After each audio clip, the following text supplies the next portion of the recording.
আমরা শিক্ষার্থীদের শতভাগ নিরাপত্তা নিশ্চিত করা ছাড়া সেটা আসলে খোলার কথাটা এর মধ্যে বিবেচনা করতে পারছি না।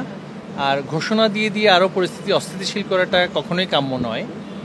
আরেকটি বিষয় হচ্ছে, শিক্ষা প্রতিষ্ঠান বলতে তো শুধুমাত্র বিশ্ববিদ্যালয় বা কলেজ নয়, আমাদের তো বিদ্যালয়গুলোকে নিয়েও কাজ করতে হয়। তো সেটা পরিস্থিতি এখনও আমরা পর্যবেক্ষণ করছি।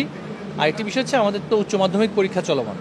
এখন আমাদের প্রথম যেটা অগ্রাধিকার সেটা হচ্ছে উচ্চ মাধ্যমিক পরীক্ষার যে প্রক্রিয়াটা, সেটাকে যাতে করে আমরা চাই যে সেটা পুনরায় আবার যাতে করে শুরু করা যেতে পারে উচ্চ মাধ্যমিক, সেই পরিস্থিতি এখন পর্যবেক্ষণ করা হচ্ছে।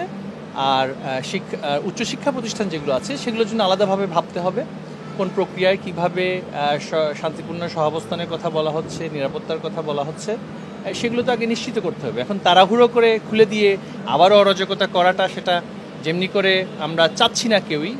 আবার একটা বিষয় যেটা প্রথম থেকেই দেখা হচ্ছে যে ঘোষণা হচ্ছে একটা আর কাজ হচ্ছে আরেকটা। ঘোষণাকারীরা অনেক সময় বলছেন যে সেটা শান্তিপূর্ণভাবে এই করতে সেই করতে ইত্যাদি, কিন্তু যারা সেটা বাস্তবায়ন করছে তারা কিন্তু আর সেটা শান্তিপূর্ণ প্রক্রিয়ার মধ্যে রাখছে না।